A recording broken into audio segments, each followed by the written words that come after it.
tentang korelasi SPSS. Sebelumnya kami mengambil data dari Badan Pusat Statistik Provinsi Jawa Barat mengenai angka partisipasi sekolah, Angka menit guru, angka pengangguran, angka sekolah menengah atas yang ada di Jawa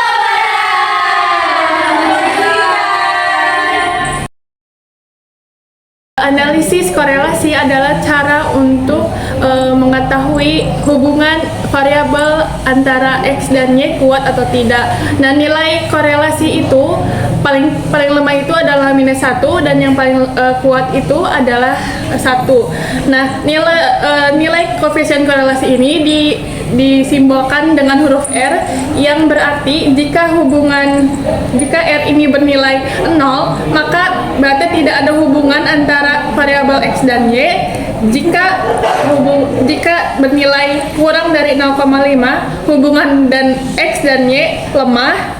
Jika bernilai 0,5 sampai 0,75, hubungan X dan Y cukup kuat. Jika bernilai 0,75 dan 0,9, hubungan X dan Y kuat. 0,9 sampai 1 itu berarti hubungan variabel X dan Y sangat kuat. Jika bernilai 1, hubungan X dan Y sangat kuat dan positif. Dan jika -1, hubungan X dan Y sempurna negatif. Baik, selanjutnya kita ke Excel, yang mana kita ke pengaturan terlebih dahulu, kemudian ke option, kemudian klik ini, kemudian ada desimal yang diganti menjadi koma, dan juga di bawahnya kita ganti menjadi titik. Baik, ketika itu klik OK dan kembali ke data, kita masukkan data semua yang sudah tadi kita cari, kemudian mengblok data dari atas sampai bawah. Baik, setelah di-blok kita copy terlebih dahulu dan dimasukkan ke SPSS. Baik, begitupun dengan data yang kedua, di-blok dari atas sampai bawah. Baik, setelah kita blok, kita copy terlebih dahulu dan kita masukkan ke SPSS. Oke, kita lanjut ke SPSS ya teman-teman. Kita masukkan data variabel X sebagai angka partisipasi sekolah, kemudian variabel Y sebagai angka menurut, kemudian Y1 sebagai angka pengangguran, kemudian Y1 sebagai angka sekolah menengah atas yang ada di Jawa Barat. Kita dapat memasukkannya paste dan akan muncul seperti ini. Ini di data view, kemudian kita ke variabel. Ini sudah namanya sudah sesuai, labelnya sudah sesuai, kemudian kita bisa mengubah ini menjadi scale semuanya. Oke, sudah seperti ini, kita lanjut lagi ke data view yang tadi kita blok satu persatu, X sama Y, X1 sama Y1, dua ya teman-teman. Kemudian kita bisa di copy, dianalis, maksudnya dianalis, kemudian kita korelat, karena kita correlation ya teman-teman, klik ini. Kemudian kita pindahkan X ke sini sama Y saja seperti ini, kemudian klik OK dan akan muncul seperti ini hasilnya.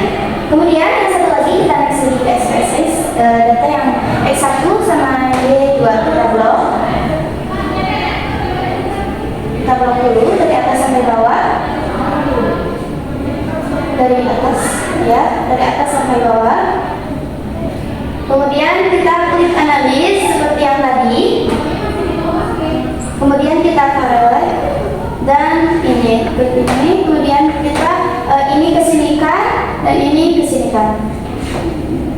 Nah, ini kembali dulu ke rumahnya. Yang ini kembali ke sini, dimasukkan dua-duanya dan akan oke. Dan akan menghasilkan seperti ini. Ini variabel XY dan ini variabel X1 dan Y1. Ini sebagai angka partisipasi sekolah dan angka naik turun, dan ini angka pengangguran dan angka sekolah menengah atas.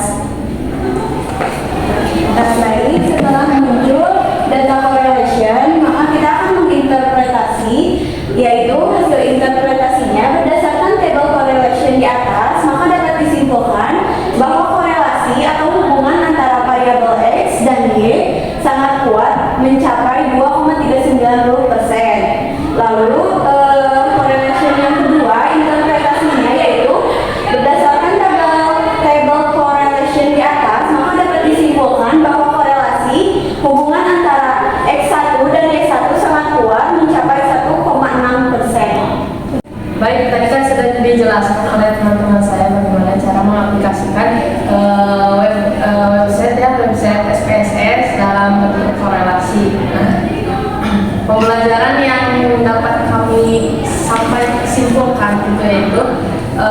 kami dapat menganalisis data, memahami metode statistik dan aplikasi dari berbagai kasus. Kita juga dapat mengetahui langkah-langkah mencari korelasi, yaitu dengan mengumpulkan data, memilih metode korelasi, menghitung nilai korelasi, dan sampai di akhir menganalisis interpretasi. Kesan-kesan setelah mempelajari korelasi SPSS, kesannya itu yang pertama itu menarik dan menantang karena kita bisa menemukan pola-pola hubungan yang tersembunyi dalam data-data. Namun di sisi lain, konsep-konsep statistik yang cukup menantang terutama bagi pemula. Yang kedua itu bermanfaat bagi kehidupan sehari-hari.